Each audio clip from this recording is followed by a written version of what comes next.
How's it going, guys? Check out our surroundings. Is that not just amazing or what? That is Mount Timpanogos up there at the very top. You guys can, I don't know if you can see it or not, but you can see the little shiny shack that's at the top. That's where everybody hikes to. That is, I think, the second highest peak here in Utah. Pretty crazy. It's beautiful. It's a nice rocky climb. A lot of people do it. I'm going to be doing that hike this summer. I want to do it so bad. Yeah, but it's a ways up there. There's a lot of mountain goats, a lot of wildlife up in there too, so pretty cool. But I am on what's called the Alpine Loop here in Utah. This is the backside of Timpanogos. So you come out of Provo, way down there, and this is Sundance Ski Resort right over here. You come out of Provo, go up Provo Canyon, and then you take a left up into the Alpine Loop. Fellow adventure biker. But the reason why I'm here, the reason why I'm doing this, is I want to do a review on the Yamaha R3. And the reason why I came up into the canyon is because it's hotter than balls down there in the valley. It's like high 90s, and so it's just sweltering. So I figured I'd come up into the canyon. It's definitely nicer up here. It's probably 75 degrees right here as I'm standing. It's just beautiful weather. But I've been wanting to do a review on the Yamaha R3. I've had this bike now for 3 months, and I've put 3,000 miles on it. But I bought it brand new from the dealer. This is a 2015 model. Gorgeous bike. One of the things I love about the R3, probably the thing I love about it, is the fact that it's just absolutely beautiful. It's really, really nice to look at. They really did a spot-on job with the looks of this bike. It actually looks bigger and faster than it actually is, and that's one of the things that I like about it. You know, as a starter bike, okay, it's just plenty capable. And the thing that's funny about it is you get a lot of these guys that are really experienced in leader bikes or bigger CC bikes, and they love the R3. A lot of them are switching over to the R3 for like a daily driver because it's a bike that is just so nice to ride in the city. So nice to ride in the city. It has its drawbacks when you get out on the highway, and we'll talk about that a little bit as the review goes on. But as a city commuter bike, there is not much that beats this. You have a more upright seating position. It's very comfortable. It's thin. It's light. It's really maneuverable. It doesn't take any effort at all to ride this bike. It's just really, really great. And so a lot of guys that you see that are really experienced riders are switching over to these bikes, these 300cc bikes, because they're just so nice to ride. And they're fun. You know, the old adage goes, it's funner to ride a slow bike fast than a fast bike slow. And that's true. It really is true. I mean, just look at that front end, dude. It looks so nice. They just did a great job. It's just sexy. It's just really, really nice looking. You know, there's definitely a lot of upsides to this bike. There's definitely some downsides, and we'll talk a little bit about that. But yeah, let's just look at it for a second. Really good.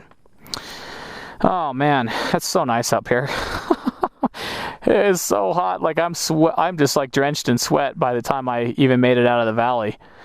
So it's nice to be up in the cool alpine weather for sure.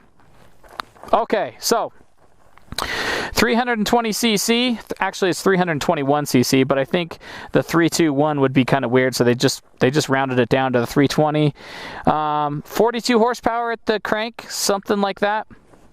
I'm not sure what the torque values are on it or whatever, but yeah, how much power does it have? This thing will easily do freeway speeds, easily. Here in Utah, you know, the traffic's flowing regularly at 80 miles an hour on I-15. It will do 80 miles an hour, no problem whatsoever. It has zero problem doing 80 miles an hour, for sure. I've had this bike going 115, okay? Now, caveat to that, I did not have my camera rolling, so you're going to have to take my word for it. Whether you believe me or not, 115 is how fast I've had this bike going. It will easily do, it's a nice little Audi, it'll easily do 100 miles an hour into the wind, plus, okay? So like if the wind's blowing, I'll do 105 on this thing, no problem. So yeah, it's definitely capable. It's not your average starter bike. It's not your average like 250cc. This thing actually has some grunt to it. It'll actually get out of its own way. You know, like even like the Hondas, like the CBR 300 can struggle to do 80 miles an hour really effectively. This thing has zero problem doing that. In fact, at 80 miles an hour on the freeway, this thing is clocking at 8,400 RPM. It's got a red line of about 12.5, so 12,500. So you've got, you know, roughly 4,000 RPM left at 80 miles an hour. And that's right where above 7,000 is really where the power is on this bike.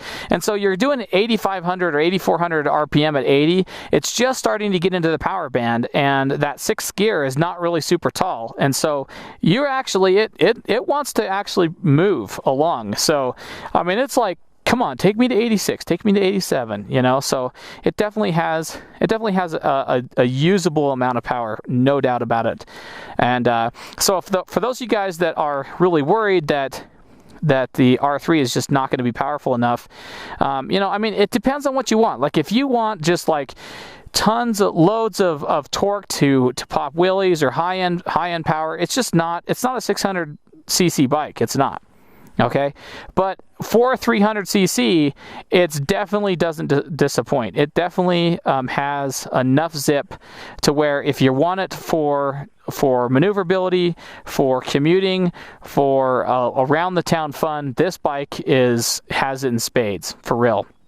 In fact, this road, when we get going here, you're going to see it's a lot of tight little corners, and this bike is just made for that. It does well.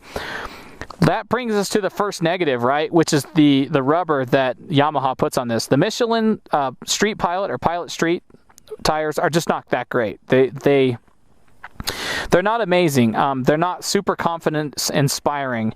That being said, you'll get high miles out of it. So you're going to get a lot of mileage out of these tires. But when it comes to grip, they're not super confidence inspiring. However, so like if you're going to be tracking this bike, you're going to definitely want to change the rubber out. But for street riding and, you know, occasional canyon rides, it's going to be fine. Like the tires are going to do a decent amount of a decent job. In cold weather, you might have a little bit of problem with them just because that rubber is a little bit harder. So, you know, they're not really a great cold weather tire, I don't think. But in the summer, just riding around streets and occasional canyon runs, it'll be fine. You guys like my gloves? I upgraded these. They're Cortex gloves. They end right here. But for 80 miles an hour on the freeway, the other Cortex gloves I had just were not going to be sufficient. They had the synthetic leather on the palms, and I traded out for these Cortex ones. They're definitely an upgrade. These are going to protect me at freeway speeds, whereas the other ones I just didn't have any confidence in. So anyway, just a little side thing there. A couple modifications that I've done to the bike is one, I've put the Akrapovic slip-on, or Akrapovic, however you want to pronounce it, slip-on exhaust on it, and I put a fender eliminator kit. I'm not going to show my license plate, so you'll just have to trust me, but I'll roll in a picture of what the bike looked like beforehand. It had a big old freaking Christmas tree hanging off the end, which I don't know why Yamaha does that. I think they do it just to like dare people to change it out. I don't know. But put a fender eliminator kit on there. I'm using the stock OEM turn signals, which are ugly and orange and floppy. Bloom, bloom, bloom, bloom, bloom, bloom. Yeah, I don't like them at all. But those are the two modifications that I've done to the bike, is the Akrapovic slip-on exhaust and the fender eliminator kit, which is, as far as I'm concerned, the only thing I need to do with it. Now, some people don't like these mirrors, and the mirrors are closer together, and so all you see in the mirrors is your elbow. So what I do to remedy that is I just tuck. I just do like an elbow tuck. I'll tuck my elbow in, and then I can tilt my head a little bit, and then I can see behind me. So it's not that big a deal. It's a minor annoyance. I think they look fine. I don't think these mirrors look bad in any way. Some people, it just drives them nuts to see an antenna like mirrors, so they change them out. They put them on the bars and whatnot. But to me, no problems at all. I don't see any other real modifications that I feel like I need to make to this bike. Really, for me, the rear sets are fine. In fact, they're actually really nice for what they are. So the rear set position is good. The position of the bike is super comfortable. You're more upright. You're not in like a 3/4 tuck like you are on a Super Sport. You're more of a more of an upright seating position. You do have some forward cant, which is nice because it does help in the wind. So when you're on the freeway doing 80 miles an hour, this windscreen blocks out about mid-chest height. Maybe the top of the shoulders a bit. So you're not going to get a ton of wind protection from this, and so that forward canted seating position really does help when you're battling the wind on this bike.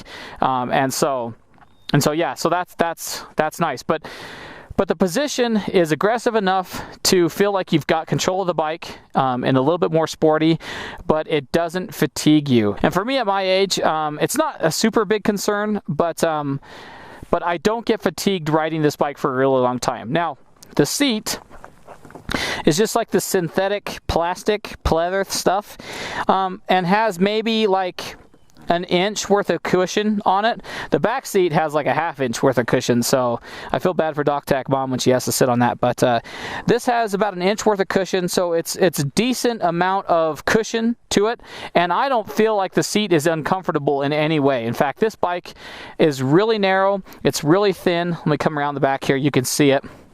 It's a really thin profile. And so, to me, it's really nice. You just squeeze your knees against the tank, and it just feels really comfortable. In fact, it's one of the most comfortable bikes I've ever ridden. Now, I'm about 5'8", and I have a 30-inch inseam, and I can flat foot this when I'm on it. So it's not a particularly tall bike. And it's just overall really, really comfortable. The grips, the handles right where I want them to be. I don't really necessarily like the 3/4 tuck that you get on a Super Sport. I just don't. And so for me, the riding position is dang near perfect. One of the things I also really like about the bike is the dashboard. Let me turn this on so you guys can see it. So I love having an analog tack. I just love it. I just love seeing that needle go up. I also like having a big old huge speedometer. So I like seeing how fast I'm going. It has a gear indicator. It has miles per gallon, real-time miles per gallon. It has an average miles per gallon, trips, and trips, and so it's a really nice setup dash. Has a shifter light. You can adjust when it actually goes off on you. Mine's set at like 12,000 RPM. I like to just wrap this sucker out, so I don't want this bright light flashing in on me. You've got, you can put your, has a high beam indicator, it has a neutral indicator, and it has a indicator that your indicator's on. So the dash is really clean, really nice. It's set up like it would be on it seems like this dash belongs on a more expensive bike, which is nice. You've got your indicator here. You've got horn down here. You got your pass flashes, your high-low beam, starter, and then your kill switch right here. Reservoir is your typical, like, rectangular reservoir there for your brakes, and then you've got your key. It does lock on the front. There's your horn down inside. I like the grips. There's no problem at all with them. I like the grips. There's no issues at all with them. I don't see. I don't think I'd ever change out these clip-ons at all. So they're nice. Brake levers are pretty standard, nothing overly fancy. They're not super heavy, which is nice when you're in traffic. They're not overly heavy, so you're not going to get super fatigued running the clutch on it. God, I freaking hate those lights. Yamaha, what are you doing? Seriously, get rid of those things. Everybody says the same thing. Everybody changes them out. Why waste the money? Come on, dude. And Yamaha does better when it's overseas. So like all their overseas or European R3s, things like that, have better lights coming from the factory. So what the heck? I don't understand it. Brakes wise, the brakes are adequate, okay? They're good. They're not like phenomenal, but they are good. They do well. The rear brake I have no complaints on. The front brake, you have to apply a bit of pressure to get them to really engage. so they're not grabby initially, which is a good thing on a starter bike because you don't want someone locking up that rear wheel. So the initial grab is light on the front brake, but it does have enough to really get you stopped. So that's good. They're adequate. They're good. The stock exhaust I changed out because it's overly quiet and it doesn't really sound that great. It sounds okay, but it's overly quiet. The Akrapovic Exhaust sounds phenomenal. I'll roll in right now as we're talking. I'll roll in a clip of all three. I'll roll in a sound clip of the original exhaust that I recorded. I'll roll in a clip of the exhaust without any muffler on it, and I'll roll in a clip of the Akrapovic exhaust right now.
Another thing I really like about the bike is the transmission. The transmission is positive. Downshifting, you get that positive click. You know that it went into gear, no problem whatsoever. It just feels really, really good. Upshifting is really smooth. It's easy to find neutral. Sometimes it's a little over easy to find neutral, but for the most part, it's a really positive and really smooth transmission. I like it a lot. The downside to the transmission is the fact that it has no slipper clutch, which means that you have to, when you're downshifting, you have to match revs, which is not necessarily a bad thing when you're a beginner. It teaches you how to match those revs when you're downshifting, and if you don't, and you just let the clutch out and blow it into gear, it's going to lock up that rear tire.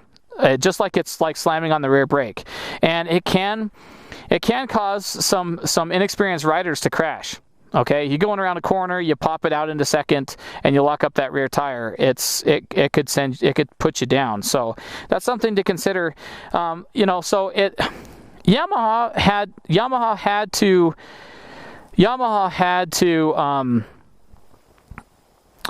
had to cut costs somewhere, and what they did was they didn't put a slipper clutch in, and there's no ABS on the R3. So no anti-lock brakes, which to me it's not that big a deal. I think as long as you know what you're doing, you're using both of your brakes together, I don't think it's going to be that big of an issue. I would love to see anti-lock brakes on it, but the overseas models of these do have anti-lock brakes, so us in the US, we just kind of get screwed on that. For a sticker price of $4,990, it's just a screaming deal for what you're getting. Headlights are kind of dim. There's nothing really fancy about them. You're always on. You've got a little daytime running light here, and you've got your always on lights. High beams are decent, but overall they're kind of dim lights. They're not really that great. They're kind of dim. You can replace them. You can put better bulbs in them, so it's not a big thing to overcome. I'll show you the storage compartment while we're here. I've got some wet wipes for cleaning the screen off, my microfiber thing. I've got my registration, my Leatherman, flashlight, tie downs, Ziploc bags. You can throw a wallet, sunglasses in, but it's really, really limited, so there's not a ton of storage space on the bike. This is the Vagabond fender eliminator kit. It's really tidy. I like it a lot. $100. I definitely recommend it. It's really, to me, a must when it comes to looks on this bike. That Akrapovic exhaust is also like $300 or a little less, and it's a great exhaust. I like it a lot. That's about all I can say from a static position. Let's just go for a ride, and we'll talk about it a little bit more. From a handling perspective, this thing feels like it's just so stinking light. It's so light. Really, really light. I think it's got a 370 pound dry weight.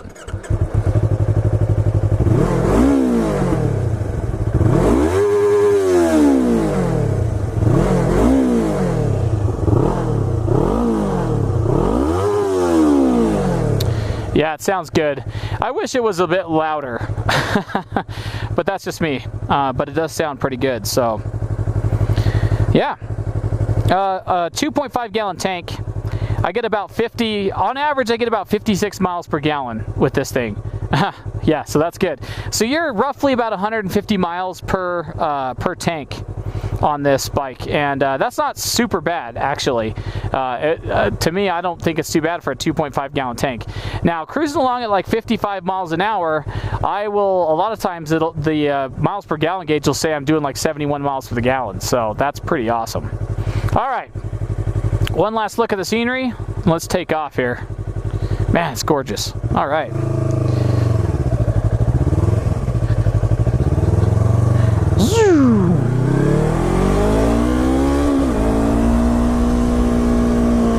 Love this road. Oh, little groundhog. This road right here is what this bike was made for. Just zipping around in these curves, man. Love it. You got to keep it above 7,000 though. It does have a little bit of torque, but 7,000 is really when this motor says let's play, you know.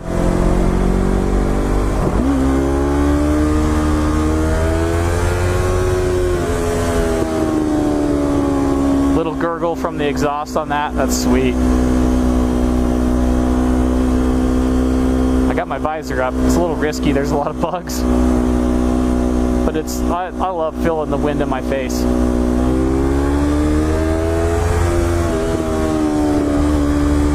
Whew. All right, time to put my visor down.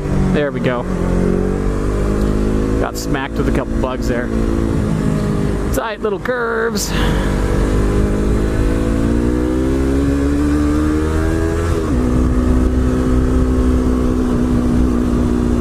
So, as we're riding right here, okay, it reminds me of one of the things I don't like about this bike, and that really is the suspension.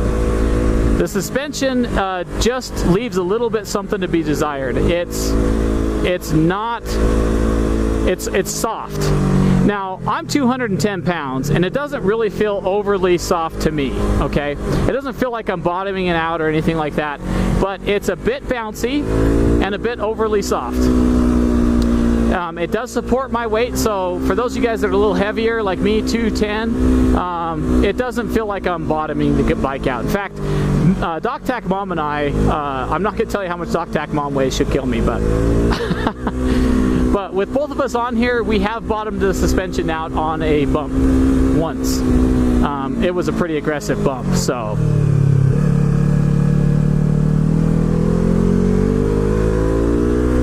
But it'll handle two riders and do well. In fact, Parley's Canyon in Utah here, right above Salt Lake, we could pull up Parley's Canyon in 6th gear at 75 miles an hour, no problem at all. So for those of you guys that are worried about power with the passenger on this thing, don't worry. I've only gone 87 miles an hour with DocTac Mom on the actual bike, because she'd kill me if I went faster.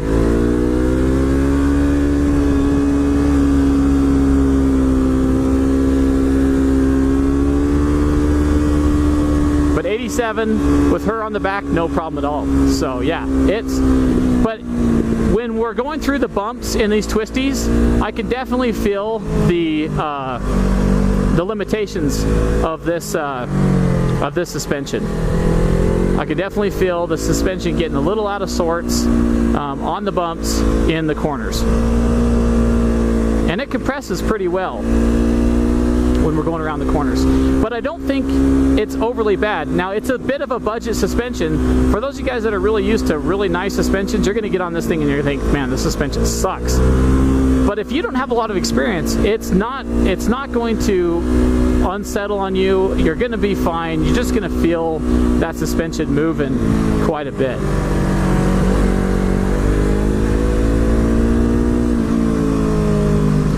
Engine braking on this bike is really good, really good. Yeah, it's a really, really positive engine brake.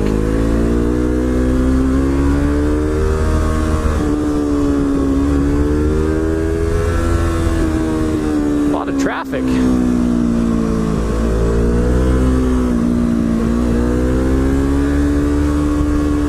But yeah, the suspension is definitely a negative. To me, I give it like a 6 out of 10.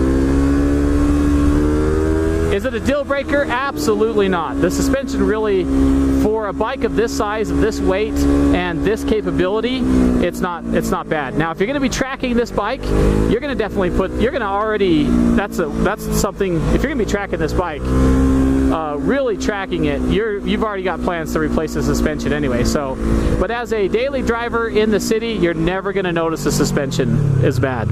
Woo! Tight little corner there. I just didn't want to hang out and get clobbered by a car. Oh yeah.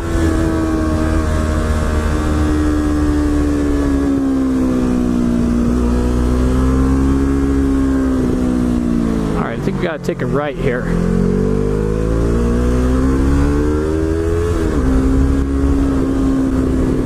Gosh dang, it's such a fun bike.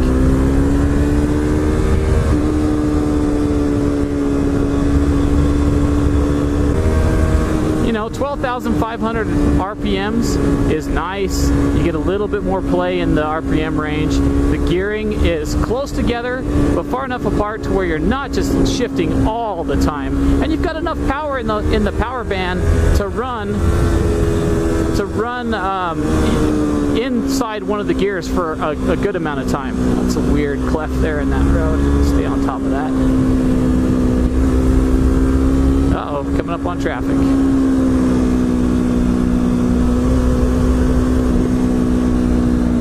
Gosh dang, what a fun motorcycle, guys.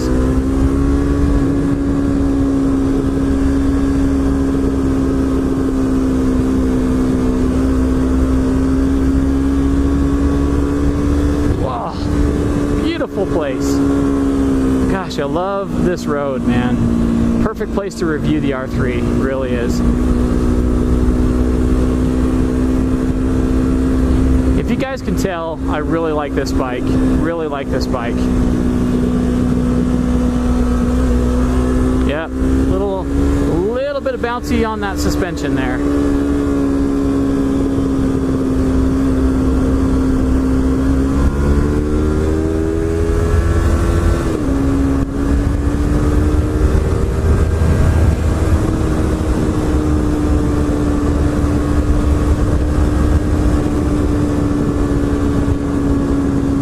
Gorgeous ride. Love the Alpine Loop.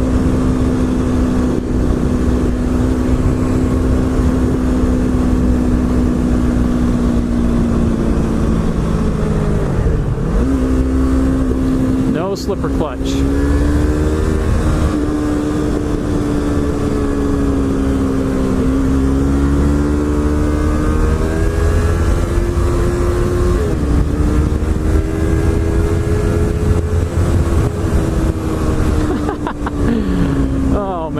Love it.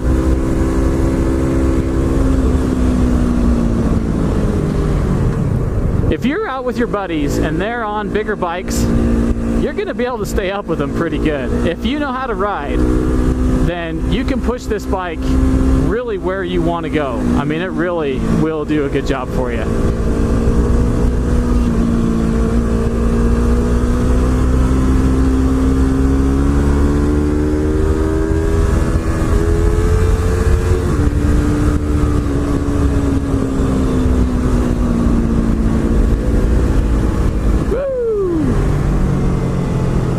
Look at that, guys. Look at that. Dang. Pretty.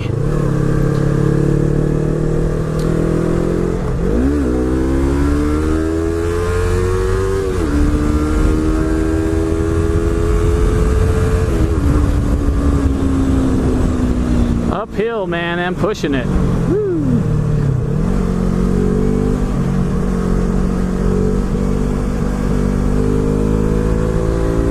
blind corners, just want to make sure there's no bikers or something in the way.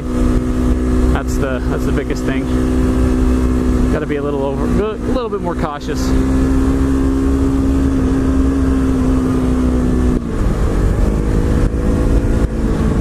A road like this will definitely reveal the limitations of your suspension for sure.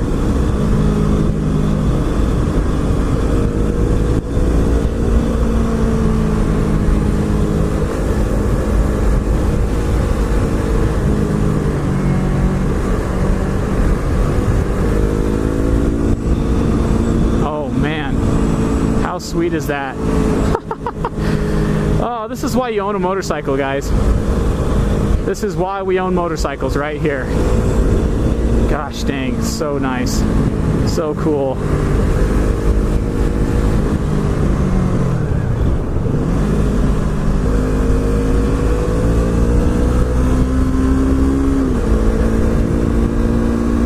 Oh my gosh, look at that.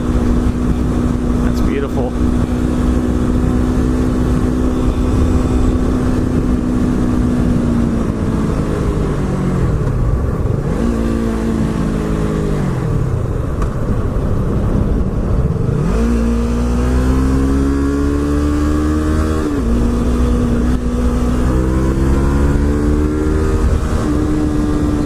People on the road.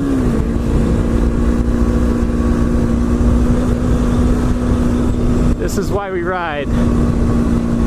This is why we ride. Alright guys, well we're going to be running out of road here, and I think I'll wrap up the review of the R3. Oh, let's just do an overlook here. Alright guys, before we run out of road and before we run out of amazing scenery, let's do a little wrap up of the R3.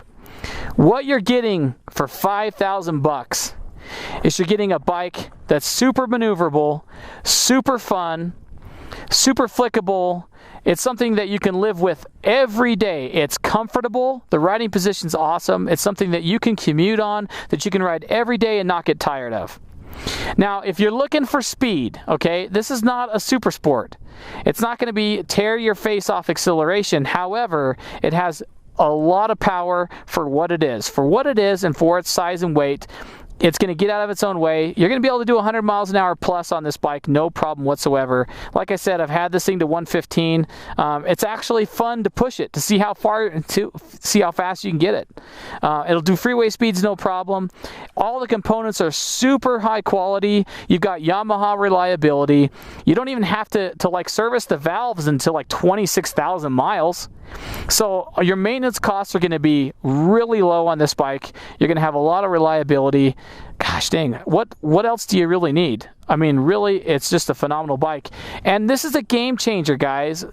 For your beginner bikes, it's a game changer. If you guys are even thinking about getting a motorcycle you've never ridden before, the R3 is a fantastic bike for you to get. Like I said, the only modifications I feel like I need to do to this bike is literally change out the exhaust and to get rid of the Christmas tree on the back. Other than that, everything else is completely stock, and I don't really feel like I need to change anything on it. And that, to me, tells me how good of a bike it really is. Just look at it. It's beautiful. It's just, it looks bigger and faster than it is. And so you have image to go with it, and you have functional, comfort, reliability, and fun. And so if you guys are looking for a bike to get, don't hesitate on the R3, guys. It's going to be awesome. Now, if you want speed, then you might want to go with a 600. But if you guys are looking to learn and looking to have a bike that's gonna just be tons of fun and really reliable, don't look past the Yamaha R3. I want to give a special shout out to Escape Motorsports in Provo, Utah for selling me this bike. Brian Kinsey is the owner there of Escape. He's a fantastic guy. Just a fantastic, down-to-earth, super nice guy. If you guys are in Utah and you're looking to pick up a Yamaha, definitely check out Brian Kinsey down there at Escape Motorsports in Provo, Utah. I'd really appreciate it. They are just great guys. All right, guys. Well, there you go. I'm going to get back on the road, head home, have some dinner. Thank you guys for watching. If you have any questions or comments about anything you've seen on the video, if you guys are questioning anything on the bike, hit me up in the comment section down below, and I'll try to answer your questions. Like I said, guys, thumbs up, double thumbs up for the R3. Fantastic bike. All right, guys, thanks for watching, and don't forget to hit that thumbs up button. Don't forget to hit that like button. Don't forget to subscribe to the channel for more videos just like this in the future. And as always, guys, thanks very, very much for watching. We'll catch you in the next video. See ya. Let's do this. LBD, that's the name of this bike, the LBD. I'm not going to tell you guys what it stands for, but that's the name of the bike. Woo! I love it. Yeah, I love that sign. Snake. Yes.